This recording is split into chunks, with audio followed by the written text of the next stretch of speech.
오늘 하나님께서 우리에게 주시는 말씀은 요한복음 19장 17절에서 37절까지 말씀입니다. 요한복음 19장 17절에서 37절까지 말씀 우리 함께 읽겠습니다. 그들이 예수를 맡음에 예수께서 자기의 십자가를 지시고 해골 히브리 말로 골고다이라 하는 곳에 나아가시니 그들이 거기서 예수를 십자가에 못 박을새 다른 두 사람도 그와 함께 좌우편에 못 박으니 예수는 가운데 있더라. 빌라도가 패를 써서 십자가 위에 붙이니 나사렛 예수 유대인의 왕이라 기록되었더라.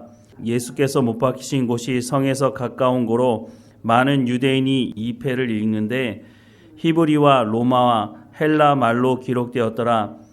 유대인의 대제사장들이 빌라도에게 이르되 유대인의 왕이라 쓰지 말고 자칭 유대인의 왕이라 쓰라 하니 빌라도가 대답하되 내가 쓸 것을 썼다 하니라.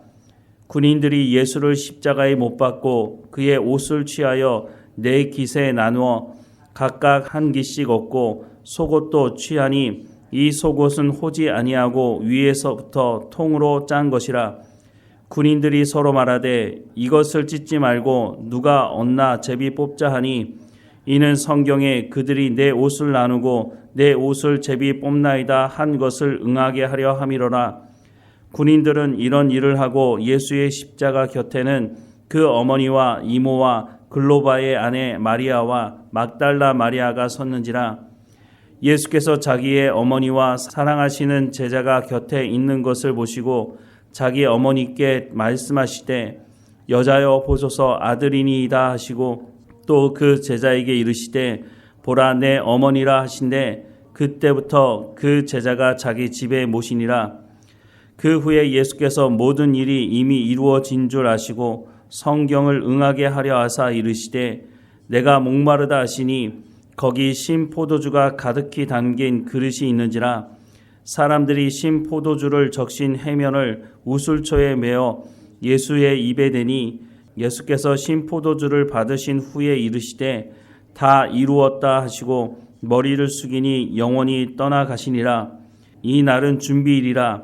유대인들은 그 안식일이 큰 날이므로 그 안식일의 시체들을 십자가에 두지 아니하려 하여 빌라도에게 그들의 다리를 꺾어 시체를 치워달라 하니 군인들이 가서 예수와 함께 못 박힌 첫째 사람과 또 그 다른 사람의 다리를 꺾고 예수께 이르러서는 이미 죽으신 것을 보고 다리를 꺾지 아니하고 그중 한 군인이 창으로 옆구리를 찌르니 곧 피와 물이 나오더라. 이를 본 자가 증언하였으니 그 증언이 참이라. 그가 자기의 말하는 것이 참인 줄 알고 너희로 믿게 하려 함이니라. 이 일이 일어난 것은 그 뼈가 하나도 꺾이지 아니하리라 한 성경을 응하게 하려 함이라. 또 다른 성경에 그들이 그 찌른 자를 보리라 하였느니라. 아멘. 예수님은 잡히시고 나서 하루도 지나기 전에 십자가에 못 박혀 죽는 일이 벌어졌습니다. 그런데 사실 예수님의 죄목이 분명하지 않았습니다. 단지 유대인들이 주장하는, 그것도 종교 지도자들이 주장하는 예수님이 자신을 왕이라고 말했다는 그 죄목을 가지고 십자가에 못 박아 죽여야 된다고 말을 했다는 것입니다. 그런데 빌라도가 예수님을 신문할 때도 빌라도는 예수님에게 죄를 찾지 못했다고 말했습니다. 요한복음 18장 38절에서 40절에 보면 빌라도가 이르되 진리가 무엇이냐 하더라. 이 말을 하고 다시 유대인들에게 나아가서 이르되 나는 그에게서 아무 죄도 찾지 못하였노라. 6월절이면 내가 너희에게 한 사람을 놓아주는 전례가 있으니 그러면 너희는 내가 유대인의 왕을 너희에게 놓아주기를 원하느냐 하니 그들이 또 소리질러 이르되 이 사람이 아니라 바라바라 하니 바라바는 강도였더라 라고 말씀을 하고 있습니다. 신문을 했던 빌라도는 예수님에게 죄가 없다는 것을 분명히 알았다고 말씀을 하고 있습니다.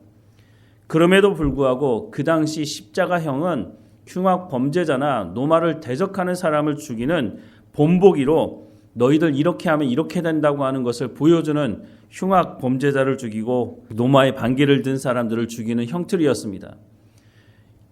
이렇게 사람들에게 보여주는 이유는 다시는 이런 흉악 범죄를 저지르지 말고 로마에 대적하지 말라고 하는 것을 보여주는 거죠. 당시 십자가형은 사람을 그 십자가에 매달아 놓고 며칠이 지나도록 그 모든 고통을 다 당하게 하고 물과 피를 다 쏟게 하고 그렇게 죽임을 당하도록 하는 잔인한 형틀이었다고 하는 것입니다. 그런데 예수님이 이 형틀에 매달려 죽을 만한 죄목이 없었다고 하는 것입니다. 빌라도는 이곳에서 정치적 생명을 마감하고 싶은 생각이 없었다는 것입니다. 다시 로마로 복귀해서 내가 이 권력을 누려야겠다는 생각을 하고 있는데 혹시나 이 일 때문에 이 예루살렘에서 밀란이 일어나게 되면 빌라도에게 큰 정치적인 영향이 있지 않겠습니까? 그래서 결국은 타협을 한 것이죠. 그래서 예수님을 십자가에 죽이도록 내주게 되었다고 하는 것입니다. 이 과정 속에서 예수님이 그냥 십자가에 못 박힌 것이 아니라고 성경은 말씀하고 있는데요. 요한복음 19장 1절부터 3절 말씀해 보면 이에 빌라도가 예수를 데려다가 채찍질하더라. 군인들이 가시나무로 관을 엮어 그의 머리에 씌우고 자색 옷을 입히고 앞에 가서 이르되 유대인의 왕이여 평안할지어다 하며 손으로 때리더라 라고 말씀을 하고 있습니다. 예수님께서 그냥 십자가에 못 박히신 것이 아니라 십자가를 지고 가기도 전에 엄청난 고통 가운데 있었다고 하는 것을 말씀해 주고 있습니다. 당시 로마 군인들이 사용했던 채찍에는 끝에 동물의 뼈가 달려 있는데 그 동물의 뼈가 사람의 몸에 감기고 그것을 떼어낼 때는 살점이 떨어져 나가는 고통이 있다고 하는 것이죠. 또 그 머리에는 그냥 면류관이 아니라 가시나무로 된 관을 엮어서 그 머리에 씌웠다고 말하고 있습니다. 그러니 예수님께서 십자가에 못 박히시기도 전에 많은 피를 흘리시고 엄청난 고통 가운데 있었을 것이라고 하는 것입니다. 이런 과정을 통해서 예수님께서 십자가에 못 박히게 됩니다. 십자가에 못 박히는 현장에는 제자들은 다 도망가고 한 제자가 함께 있었다고 오늘 본문은 말씀해주고 있는데 그 제자 옆에 어머니 마리아가 있었다고 말합니다. 예수님께서 그 십자가 위에서 그 어머니를 향해서 내가 아들입니다 라고 말 한마디 하셨죠. 이 사랑하는 제자는 요한을 의미하는 것으로 보입니다. 이 요한복음을 쓴 요한을 의미하는 것으로 보입니다. 그래서 그 사도 요한이 마리아를 자기 집에 모셨다라고 말씀을 하고 있습니다. 마리아 입장에서 생각해 본다면 이것이 얼마나 끔찍하고 이 고통을 견디기 힘들었을 것이라고 생각이 듭니다. 어쨌든 예수님이 하나님의 아들이시긴 하지만 마리아가 낳았고 마리아가 이 예수님을 키우지 않았습니까? 마리아가 이 예수님을 잉태하기 전에 성령으로 말미암아 잉태될 것을 말씀하셨을 때에 그것을 거부할 수도 있지 않았겠습니까? 그런데 마리아가 그렇게 하지 않고 주의 여종에게 이 일을 행할 수 있도록 순종했던 그 삶을 통해서 마리아는 예수님을 낳았고 예수님을 기르게 되었다고 하는 것입니다. 그 예수님께서 십자가에 못 박혀서 잔인하게 죽임을 당하고 있는 그 모습을 보면서 얼마나 고통스러웠을까 하는 생각을 해보게 됩니다. 그런데 성경이 오늘 말씀해 보면 이런 말씀을 하고 있습니다. 36절 말씀해 보면 이 일이 일어난 것은 그 뼈가 하나도 꺾이지 아니하리라 한 성경을 응하게 하려 함이라 라고 말씀을 하고 있습니다. 하나님의 말씀이 철저하게 이루어지는 것을 보게 됩니다. 또 24절 말씀해 보면 군인들이 서로 말하되 이것을 찢지 말고 누가 얻나 제비 뽑자 하니 이는 성경에 그들이 내 옷을 나누고 내 옷을 제비에 뽑나이다 한 것을 응하게 하려 함이로라. 군인들이 이런 일을 하고 라고 말씀을 하고 있습니다. 예수님께서 십자가에 못 박히시는 그 현장에서도 하나님은 하나님의 말씀을 이루어 가고 있는 것을 보게 됩니다. 한편으로는 하나님 꼭 이렇게 하셔야 됩니까? 라고 하는 마음이 들 수도 있습니다. 어머니 마리아나 그곳에 모여 있었던 예수님을 따랐던 사람들 마음 가운데는 하나님 어떻게 이런 일이 일어날 수 있습니까? 라고 고백할 수밖에 없는 그런 상황이었을 것입니다. 그런데 하나님은 이 고통 가운데 있는 예수님 거기서 바로 건져내시지 않으시고 그 모든 고통을 다 하나님께서 그 모든 것을 허락하셨다. 성경에서 말씀하시는 대로 다 응하게 하셨다라고 하는 것을 말씀해주고 있다고 하는 것입니다. 오늘 우리도 고통 가운데 있을 때 하나님께 기도합니다. 하나님 이 고통이 속히 지나가게 해달라고. 하나님 내가 왜 이 고통을 당해야 됩니까? 라고 하나님께 묻기도 합니다.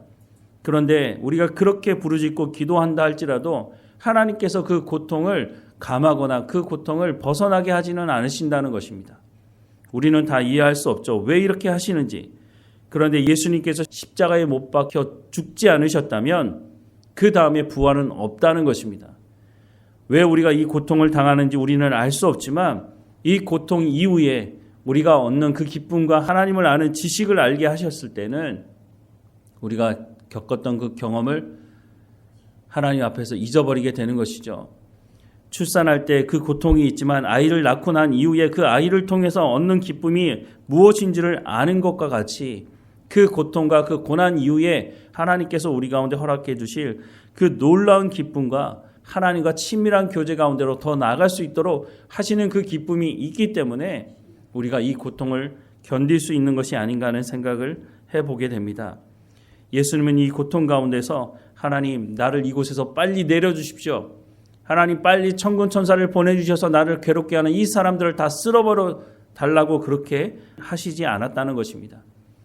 예수님께서 그 마지막 현장에서 이 모든 것을 다 이루었다라고 하고 예수님의 영혼이 떠나갔다라고 성경은 말씀해 주고 있습니다.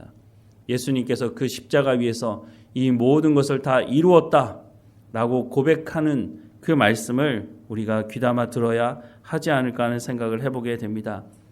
제자들은 그 자리에서 다 도망갔지만 예수님의 이 모습을 나중에 기억하면서 자신들의 마음에 새기게 되었을 것이라고 생각이 듭니다. 오늘 본문의 말씀을 통해서 예수님께서 우리 가운데 허락하시는 그 구원이 얼마나 놀라운 것이었는지를 다시 한번 기억해야 할 것입니다. 그냥 값없이 우리는 받았다고 말하지만 예수님께서 그 값을 충분히 지급하셨다고 말씀해주고 있다고 하는 것입니다.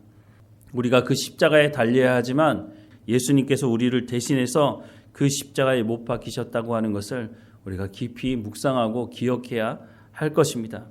다시 한번 말씀을 드리지만 하나님께서 이 모든 일을 예수님께서 다 감당하도록 그 자를 피하지 않도록 이 모든 고통을 다 감수할 수 있도록 하나님께서 허락하셨다고 하는 것, 오늘 우리 가운데 다시 한번 이 구원이 얼마나 놀라운 것인지를 깊이 묵상하는 이 하루가 되시기를 주님의 이름으로 축원합니다.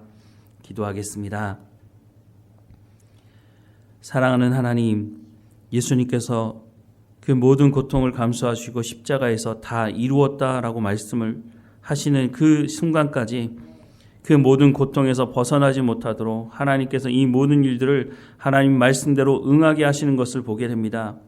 하나님, 우리가 받은 이 놀라운 구원이 얼마나 값진 것인지를 다시 한번 기억하게 하시고 예수님께서 이 모든 것을 대가지불하시고 우리를 구원하셨다고 하는 것을 우리의 마음에 깊이 깨닫게 하시고 우리 가운데 허락된 이 놀라운 구원의 기쁨을 누리며 감사하며 또한 우리가 이 복음을 증거하며 살아가는 우리의 삶이 될 수 있도록 은혜를 허락해 주옵소서.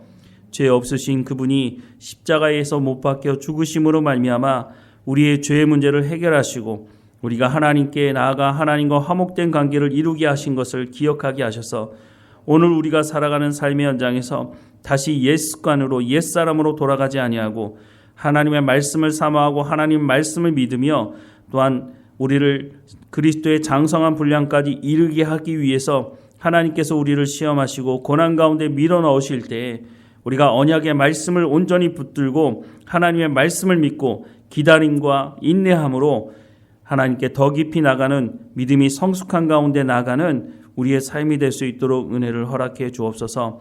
하나님이 하루 우리 가운데 맡겨진 모든 일에 충성을 다하게 하시고 하나님께 감사하며 이 구원의 기쁨을 누리며 또한 이 복음을 증거하는 우리의 입술과 우리의 삶의 현장이 될 수 있도록 은혜를 허락해 주옵소서. 하나님, 우리를 통해서 세상 사람들이 하나님 아버지께 영광을 돌릴 수 있도록 우리가 하나님의 말씀에 순종하는 거룩한 삶, 선한 삶을 통해서 하나님께 영광을 돌릴 수 있도록 인도해 주옵소서. 오늘 우리 가운데 맡겨진 모든 일을 통해서 하나님의 영광이 드러나게 하실 하나님께 감사드리고 예수님의 이름으로 기도드립니다. 아멘.